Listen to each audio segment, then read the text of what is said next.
Hi, this is Irene Katskiti with jamplay.com. Welcome to week 7 of my live course, Expression Techniques for Guitar. This is going to be about muting. So today we're going to be working mostly with the right hand to get the technique right, and then also combine the left hand to produce some good flow and, of course, expression. So let me just play the riff that I've prepared for today. It's not a lick today. It's going to be a rhythm part, funky rhythm beat. And let's talk about palm muting afterwards.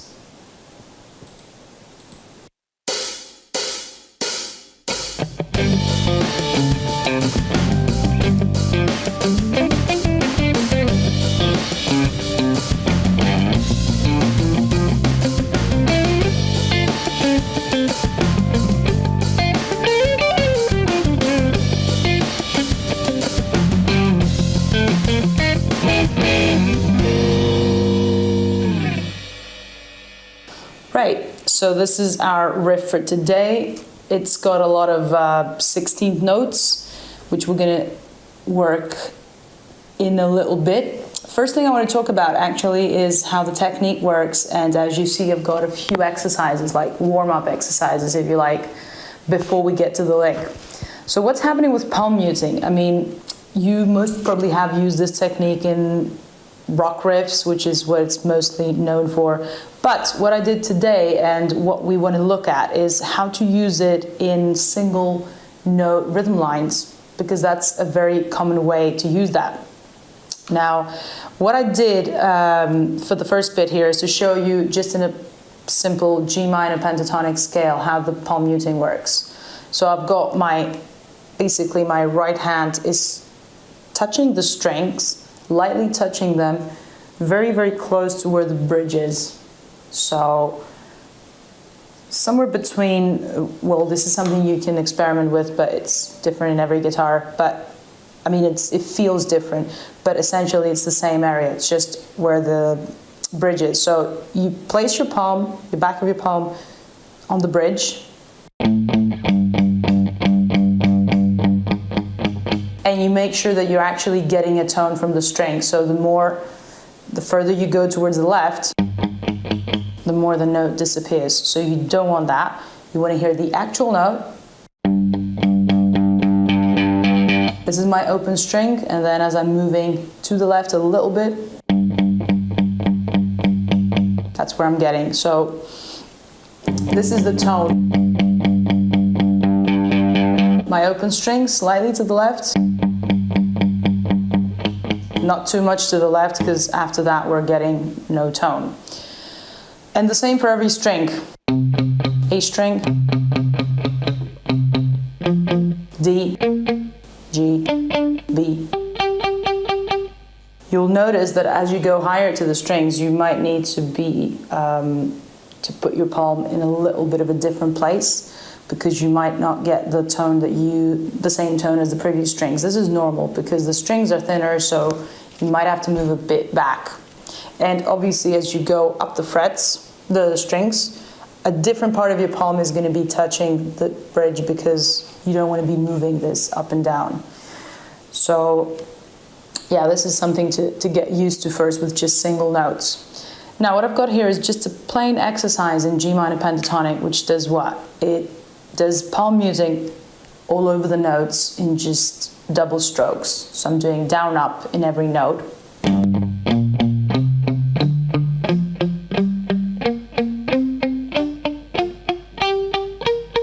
And then just going back, same thing.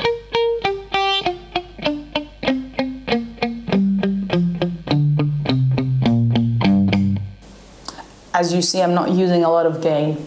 I'm specifically doing that because the riff we're going to play is, well, a cleanish sound. You can use more gain if you feel more comfortable. It might even be easier actually for you to hear the tone. But still, I would recommend not too much gain for this type of stuff, just so you can see how the string responds to this thing.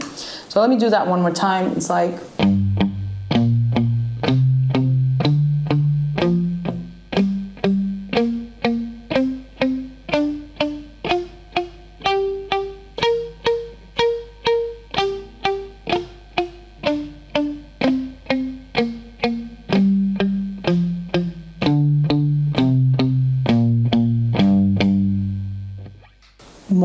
body on the lower notes, right? You can totally hear that. So yeah, another thing to notice is your down up picking. You might find that you need to be a bit more, not aggressive, but just like you want to pronounce those notes a bit more. Just because of the muting, they're not vibrating obviously in the same way. So you want to hit a bit harder for those. And check out how your downstrokes and upstrokes are responding, because we tend to play the upstrokes a bit less powerful. So maybe check out how you pick those. You want to get a good enough tone from those. Essentially just pick a little bit harder than you would with an open note. Now what's happening in the second exercise, this was part A, what we did, so bars 1 to 6. Now bars 7 until 12, we've got a combined palm muting. What does that mean? I'm alternating between palm muted notes and then open notes, which is like normal notes. So I'm just going to start with muting, open note, muting, open.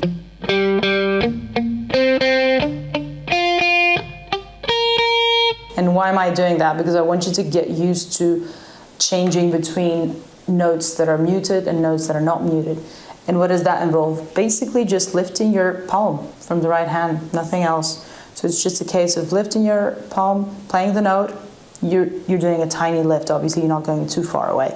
Then putting it back, just to get used to where this right hand sits. Let's do that again. So.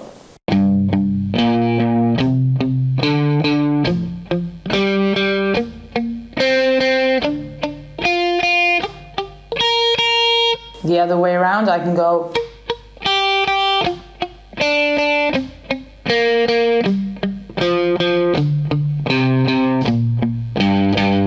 Just one more time. So as you see, the only thing that's changing, picking is the same, palm going up and down. So.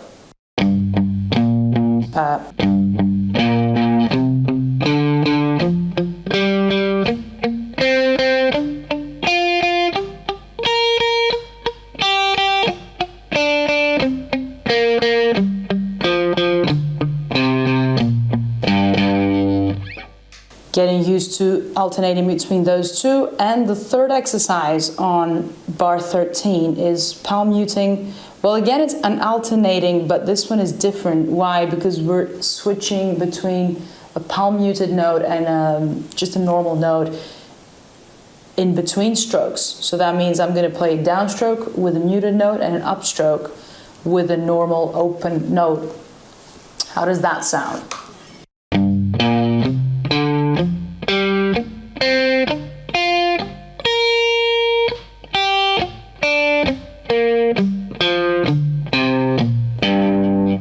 These were all bars 13 until, well, 15 actually.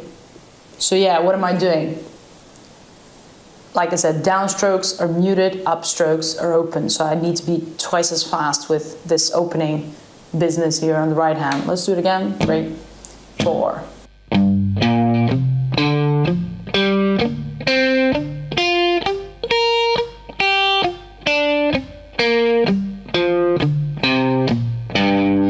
And again, 3, 4.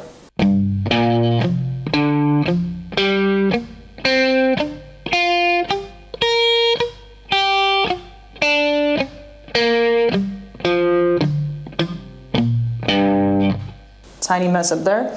But yeah, now this also means that you want to be very well familiarized with the distances of the strings. Meaning that, because when I play my upstroke, the right hand tends to move a bit further up, doesn't it? So you need to get down to the string with the downstroke for the muted note in the right place.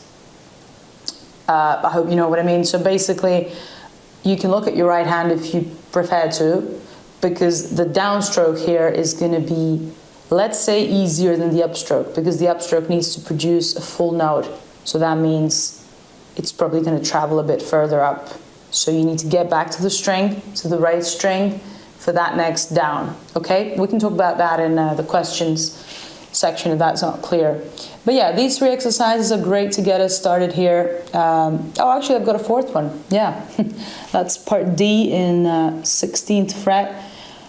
Yeah, well, that is really interesting. That's actually what would happen realistically, and that is what is happening in that riff.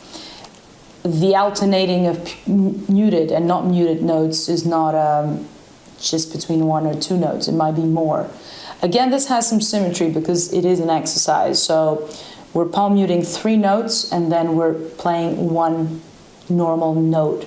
And I'm doing that in the key of G minor. Yeah, just a G minor position 1 scale going up and down. So what's happening here? I'm doing 3 downstrokes. Sorry, 3 muted notes, not downstrokes. It's all down, up, down, up. So.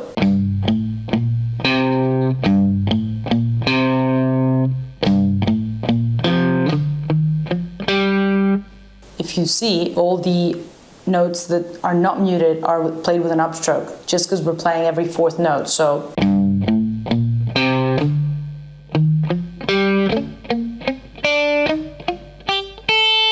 Again.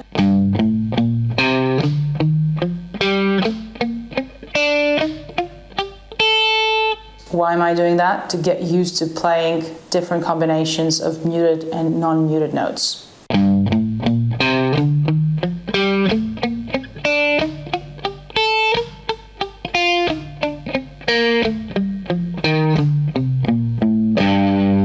And again.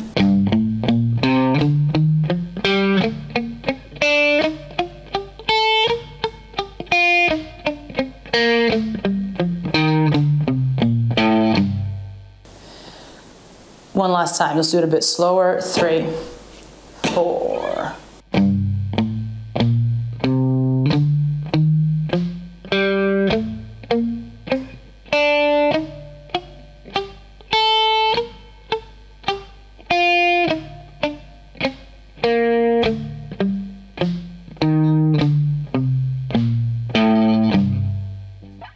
Okay, so this is what you want to get used to. Different combinations here. So this was 3 palm muted notes, 1 normal picked note, which was with an upstroke. And to be honest, this is something that might happen some of the time because palm muting always sounds a little more powerful when you play with a downstroke. So most probably we will be, or better, not just with a downstroke, but maybe if it involves an upstroke, it's going to be including a downstroke from before. I'm going to show what I mean in the riff actually. So yeah, you wouldn't maybe see a line picked only with upstrokes and palm muting. That would probably be a rare thing to see. That's what I'm trying to say. It would definitely involve most of the notes played with downstrokes and upstrokes. But yeah, anyway, let's go see how that applies, what I just talked about in the riff. Okay, let's check out the first bar of the riff or lick. Well, this is bar 21. I'm in the key of G minor or G Dorians, a few things happening here, so just think of it as G blues. And I'm playing the first 3 notes muted. This is a G note on the D string 5th fret. So this is down, up, down. Right after that, I've got a normal note, so that's with an upstroke.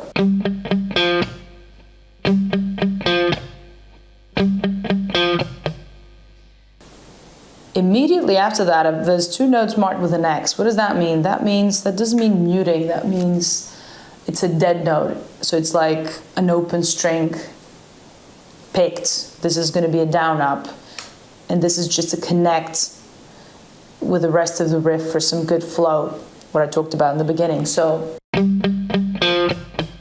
let's do that. So these 2 X's are no note, it's just an open muted string, but I'm muting actually from the left hand now. This is something we've talked about before in a rhythm course. If you remember riffs and rhythm, we did a lot of that. So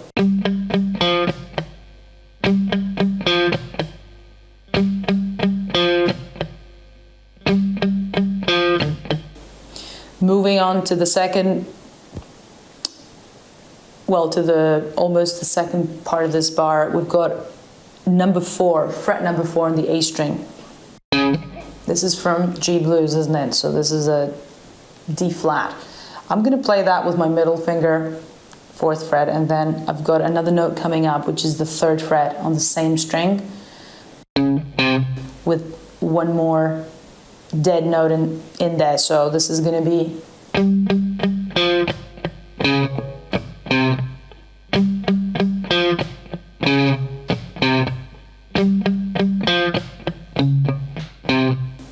now this 4th fret is going to be hit with a downstroke, and the 3rd fret is going to be with an upstroke, just because of the way the 16ths are going. So, but this time I only have one dead note before that 3rd fret, as you see in the notation. So this is how it works. Check it out. So.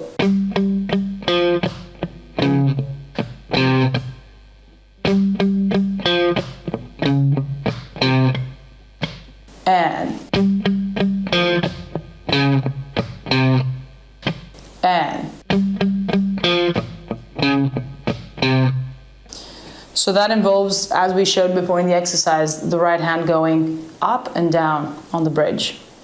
A couple of more notes left here. So what do we have? It's the ending of the riff. Just a pentatonic line here. We've got frets 1 and 3 on the low E string, F and G, and then fret 1 on the A string, which is B flat.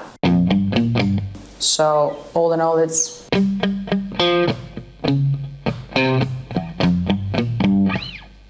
and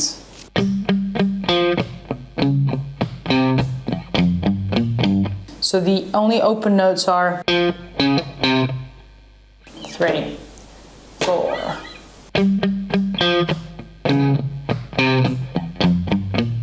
They're not of the same intensity. If you listen to it, that 3rd fret here is louder.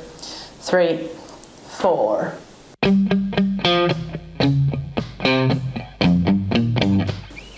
And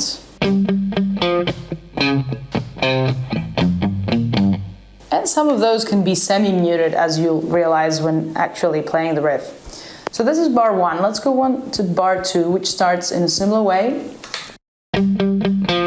This is the same. And again, I've got the 2 dead notes. Before I go to a different fill, this is like a second ending to that riff. What's happening here? We've got a palm mute all over the place. This is starting from that legato line, actually. So if you look, there's frets 5, 6, 7, which are hammered, but still we're going to use palm muting. And then we've got picked notes, so everything else is going to be alternate picking. So I'm showing the notes without the muting yet. It's going to be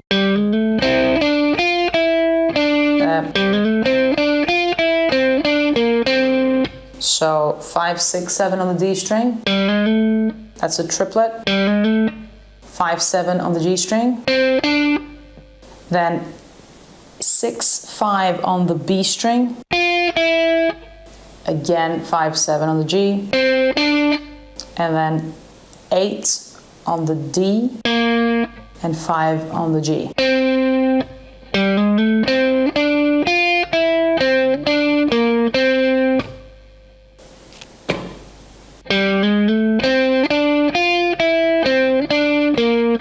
If I do it very slow, and I'm just going to try and put the palm muting.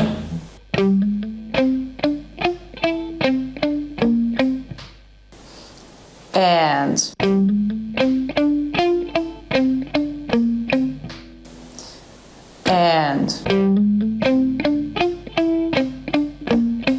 so as you can see, we can even use legato with palm muting. It doesn't sound very loud, and that's the point, that you're hearing a legato line, but you're also muting it, and it gives a nice effect, a very nice rhythmic effect and dynamic effect. So this is a very expressive way to use palm muting, because it's very subtle, unlike picking every single note. So this is what's happening here.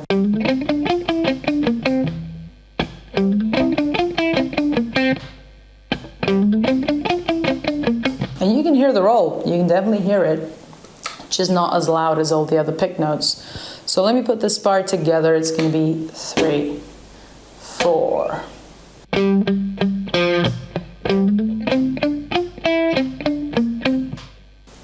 And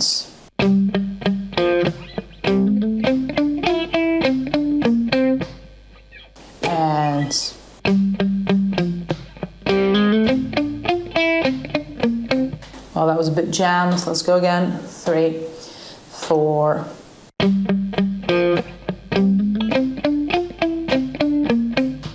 And that's it. Let's put these 2 bars together. 1, 2, 3, 4.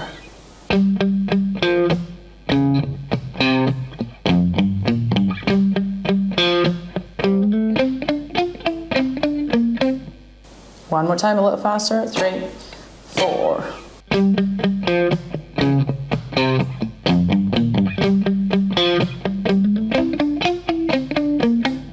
Very, very cool and rhythmic, in my opinion at least. Right, moving on. Bar 23. Again, we've got a similar thing going on here as in bar 21. So this is going to be...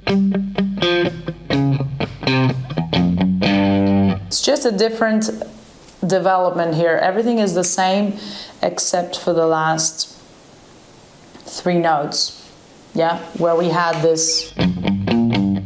Now we've got, and these are frets 1, 2, 3 on the low E string. So essentially we're changing our ending and it's going to be on a G note, which is going to be a normal note, by the way, not muted. So I'm picking, well, lifting my right hand. So everything else is the same. It's like, and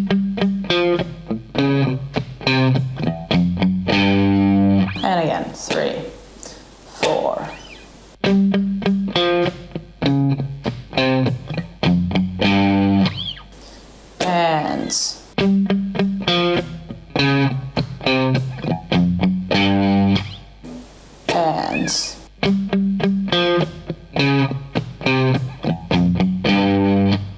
Let's do it a little faster. 3, 4.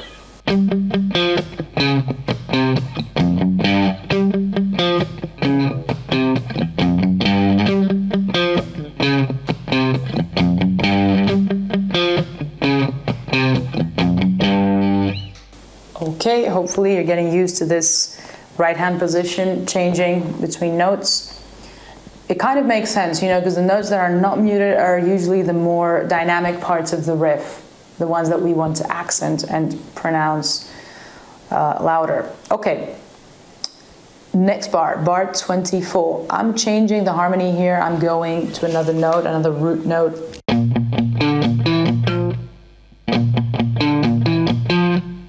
Now this is a B flat, this is fret 6 on the low E string, and this is my sort of bass note here for the riff, which definitely sounds like a rock way to play that, doesn't it? Sounds like a rock riff to me. But in this context, it's only just moving the funky line. What are the notes involved? Except for this fret 6 on the low E string, we've got frets 5, 7, and 8 on the A string. So these are notes D, E, and F. And they're all played with upstrokes. These are all open notes except for the bass note, B flat, which is a muted note. So down, up, down, up, down, up, down, up.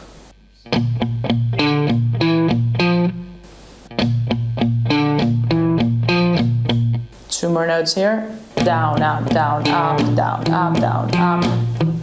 It's difficult to talk through that. So, and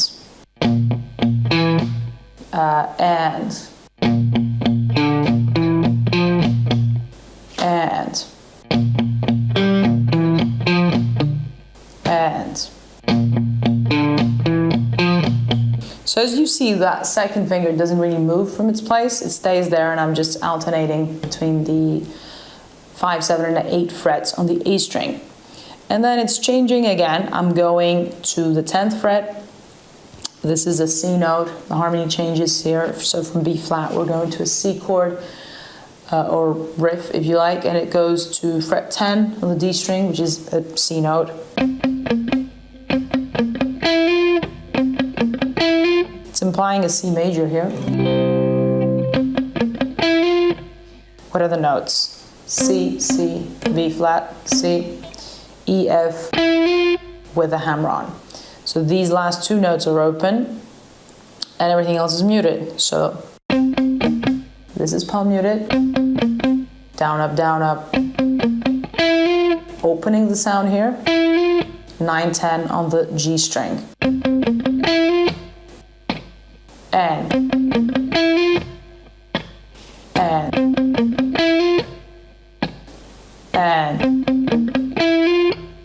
how does that work with the previous one? It goes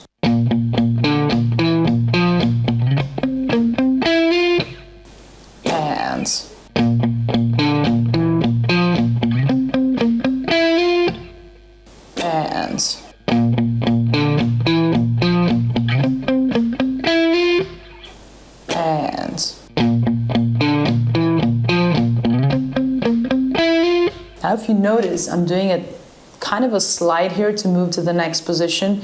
I haven't notated that because it's not really an expression slide. It's just like a natural motion you would do just to move from one place of the fretboard to another, just so there's not a weird, awkward gap.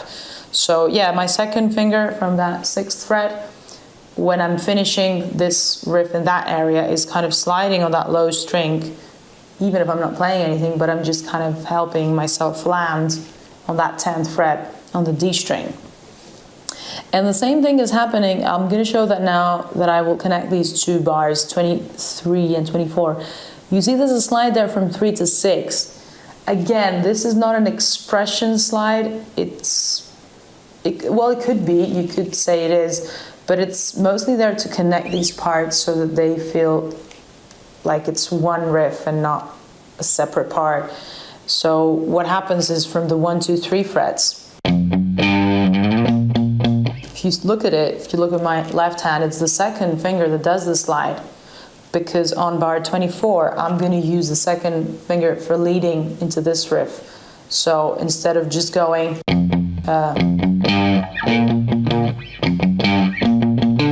with a gap,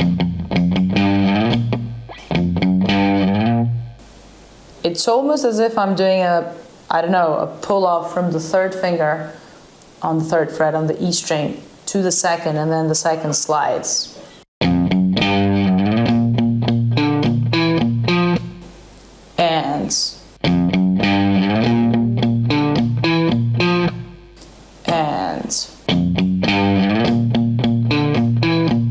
So see, I'm just showing how to connect the last beat of bar 23 onto the 24th bar. And I'm just going to show one more time how it would sound without that. So, and with a slide, more connected. Let me just actually play these two bars together, 23 and 24. Let's do that. 1, 2, 3, 4.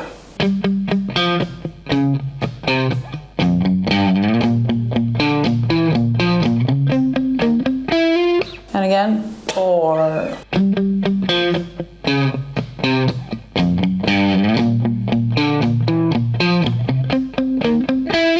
And again, 4.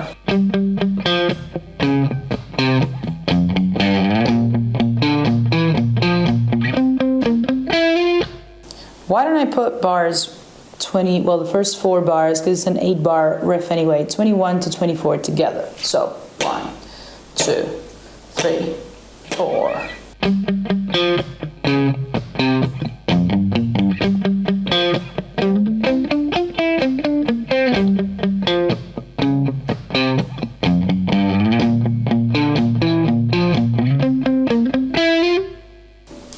That's what we've got so far, and now we're moving to the high octave. This is something I usually do. This is something also a lot of songs do to create some different tension, some, you know, somewhere to take the riff differently. And this is bar 25. I'm doing the same riff, exactly the same riff as in bar 21, but just an octave higher. And now obviously the muting is going to be a little more challenging because the strings are going to be thinner, right? So this is bar 25. I'm on the 12th fret of the G string, G note. It's the same as just an octave higher. Very same thing, just an octave higher. So let's just go through the frets. 12 and 10 on the G string. 10 is a normal note, not a muted one. Just a picked note with an upstroke again. I've got 2 dead notes here on the same G string before going to the 11th fret on the D string. Then 1 more dead note. 10th fret on the D string, and then 2 more dead notes on the A string. So again, 4 muted notes here, 8 and 10 on the A string, then 8 on the D string, and 10 again on the A. You can play around with it, as you notice, as you could probably guess. You know, I've only written this as a guide. You might find that you want to open some notes up, like... There's nothing wrong about doing that. As long as you can control the technique, you can be as expressive as you like with that, and you can accent whatever notes, again, you prefer. I've just written it the same exact as the first one, so...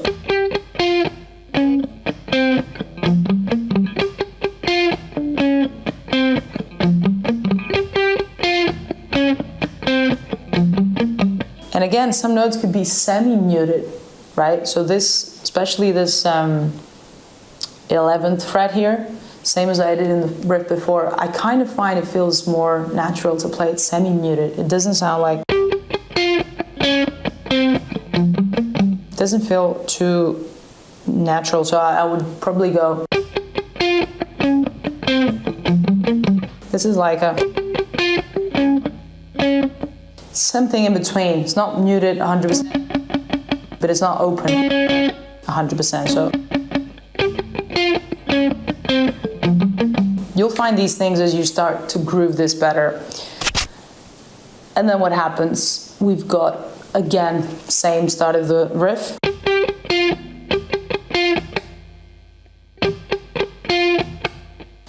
Three muted notes on the 12th fret, G string. Then I've got my open note, normal note, 10th fret, and I've got 2 dead notes, which again means I'm picking from the right hand, just an open string, and I'm muting it, I'm deadening it, if you like, from the left hand. And then I've got a completely open lick now. What does that mean? I'm not muting any notes. This is a G blues idea. So these are frets 11, 13, and 14 on the B string with a legato. So hammer on basically, 1 pick, downstroke. Then 10th fret on the high E string. And returning through all these notes. So 14, 13, and 11. That's a pull off.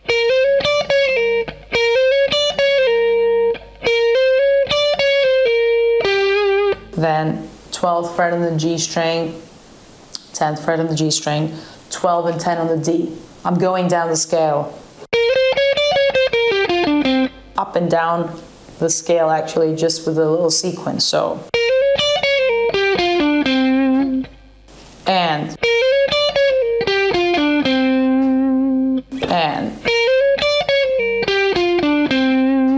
tiny vibrato there, you've got time. If you notice, rhythmically it goes in the same part as it did 4 bars ago. It was just different. It was like... Now it's... sort of the same positioning. It feels like, you know, like a drum part would do, right? Or a bass part. You would want some similarity, some repetition in that motif there. Okay, so let's break this down. This comes in on 2N, so 1, 2, 1, 2, 2. Fingering is obvious. If not, I'll just go through it. It's fingers 1, 3, and 4 on those 11, 13, 14 frets on the B string. And then I'm just going to stretch my first finger to the 10th on the high E. So I'm not going to do anything else. This is the one that makes sense.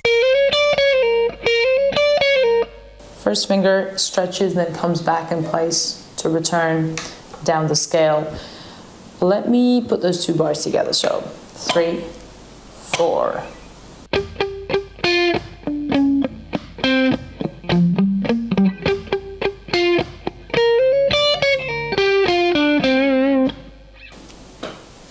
Three, 4.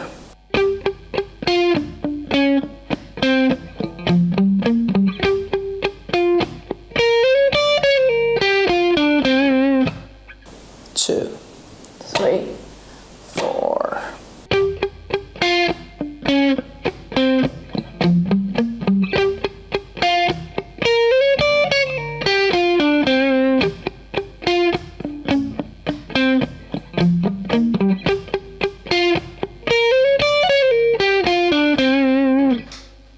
That's it. I've played it a couple of times last round, so we've got 2 more bars left. Well, actually 3 with the ending. Bar 27, what happens here? We've got the very same idea again like 4 bars ago, which was ba, 1 octave high. So 12, 10 on the G string, 11, 10 on the D string, and then 8, 9, 10 on the A string. So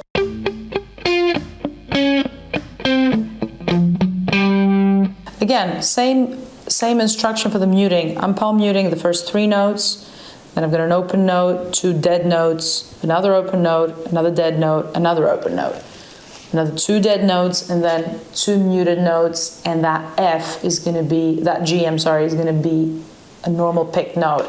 So my open notes are, everything else is, oh, this one too, yeah.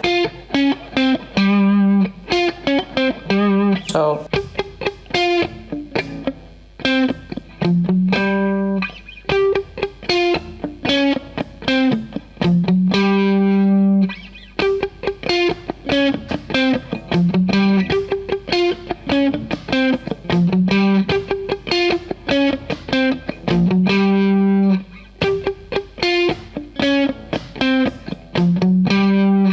hope you're checking the fingering on my left hand as well. It's, well, typical pentatonic picking as it would be, or blues. And we've got one last bar, which is again changing the harmony a little bit before it ends. So I've got a similar idea in rhythm to what we did, but in a different chord. This is going to be an F dominant chord. So I'm going.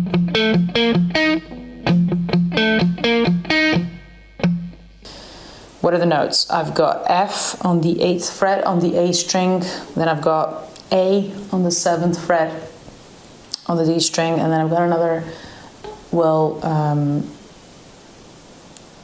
E flat on the G string on the 8th fret. Fingers are 1, 2, and 3 to get this riff done. So actually I forgot one note. There's also the B flat note, which is right underneath the root. It's again the 8th fret, but on the D string. So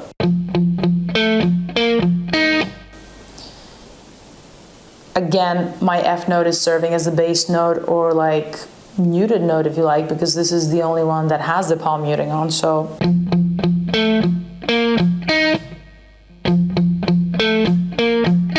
And all the normal pick notes are on the upstroke, so. Same rhythm exactly like, but now it's. So let's do it a few times. 3, 4. And up, up, up, and all the ups are the unmuted notes, so up, up, and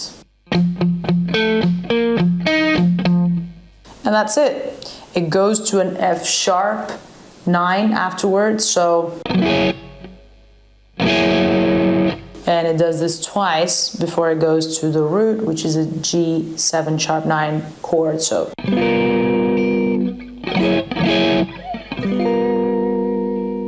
Not playing too loudly for those, because I don't want it to be hugely different from, well, the riff was a thinner tone, wasn't it? So I don't want to suddenly explode with something like that. Obviously, it depends on what the band is doing. This is just a backing track, so the dynamics are not as extreme. So because of the fact that I'm playing a chord now instead of a single note line, I'm probably going to go a bit more discreet. I don't want it to sound explosive. Let me do this bar, actually, this 28th and 29th bar. Let's do those together. So 3, 4.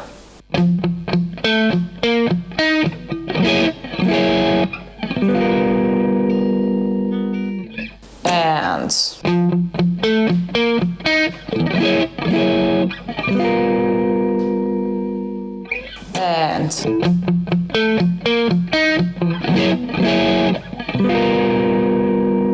last time, 3, 4.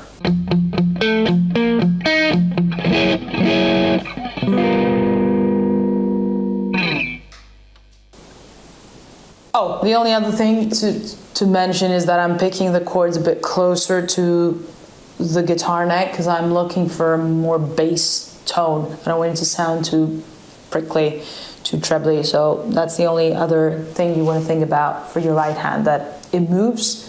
Obviously, when you do palm muting, you have to be close to the bridge. There's no option that you can go to a different pickup area. Otherwise, it's not palm muting. But yeah, if you want to change things and you want to play a chord in between, you might not want to stay back here all the way to the right, so the chord sounds like.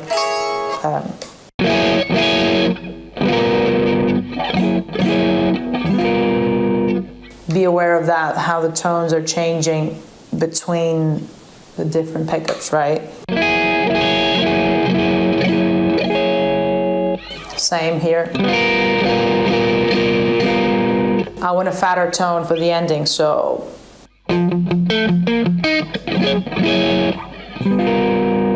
That's why I'm doing this. I think I want to connect the whole thing, maybe with a click first. Why don't we just try that? The original tempo is 90, so we could try, let's say, 70, see how the whole thing sounds. Let's give this a go.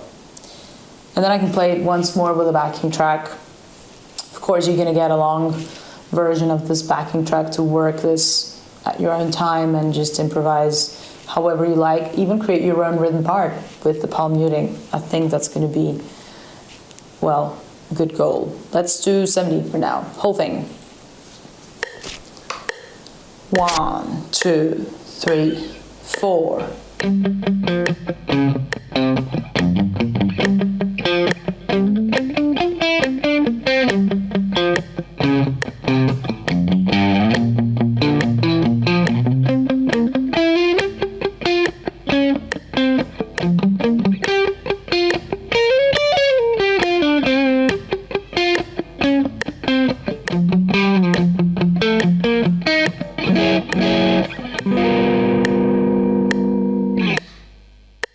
Brilliant.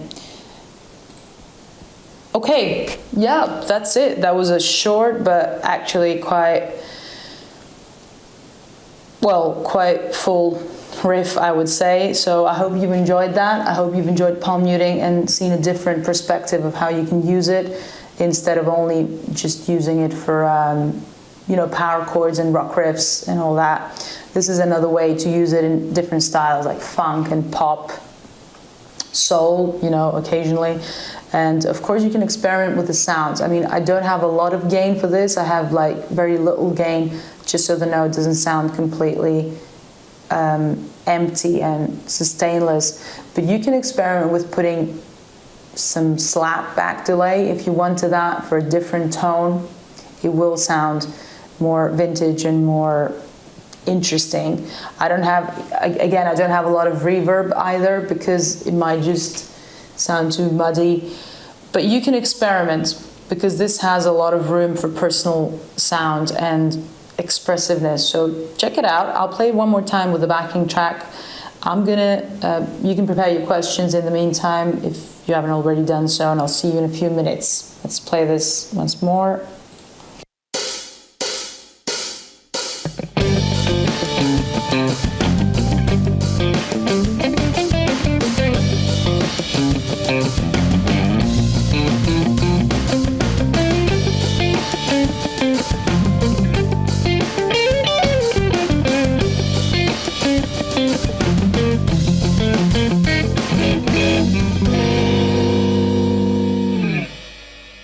All right, brilliant. Okay, thank you very much for your great work. I hope you're doing great and enjoying this and all the cool things that you can find yourself after this. So looking forward to your questions in a few minutes. I'll be right back and let's check what you've got to ask. Thank you very much. Cheers. Hi guys, this is the questions section for week 7. We did palm muting today with some funk, sort of picking funk rhythm, and I hope you enjoyed that. I know it was a good one. It was one of my favorites. So I'm ready to go to your questions and let's see what you have today. So I find it hard to keep any sustain when I'm palm muting and hammering on. Is that okay? Yes, that is okay because it's a little more advanced, let's say, than the picking and palm muting, and maybe you're just not used to it. I mean, if you listen to players like Nuno Bettencourt, he's one of the guys that does it really great, and yeah, he's the one that comes to mind at the moment. You don't need a lot of gain. Maybe you can increase the gain in the beginning, but just like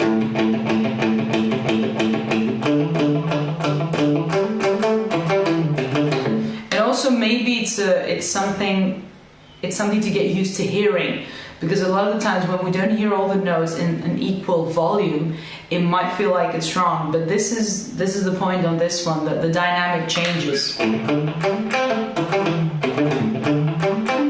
And don't forget that when you play,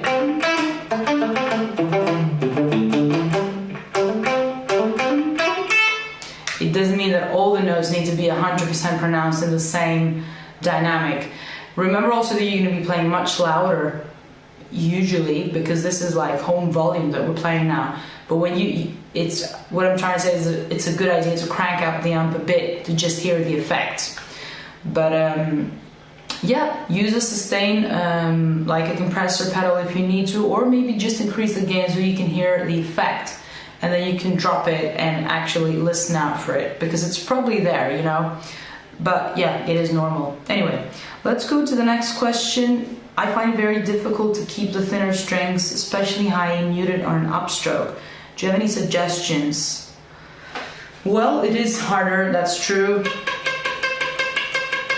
Just to keep working on it, basically. So maybe just create a line that's only on the E string, so like...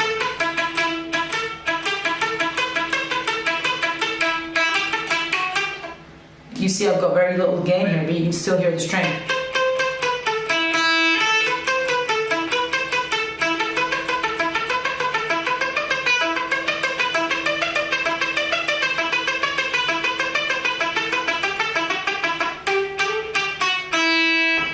Maybe, yeah, create a line on just the high E string, because like I said in the beginning, the position of the muting for the right hand is a little different than the other strings and needs more, let's say, consistency, because if it moves a tiny bit, then you get a completely dead note or an open note.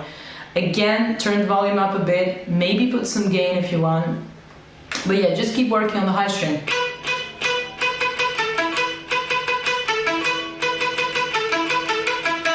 Now the upstrokes, perhaps you could just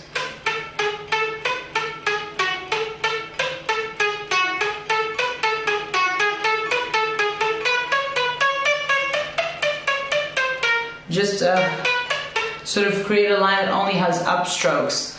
I did mention that you probably won't see a muted line only with upstrokes. It's kind of rare that you would come across that. But if you want to work your upstrokes, which is actually a very good thing to do because we tend to neglect them, this is a great way to do it. Just, you know, only like if you're playing eighths.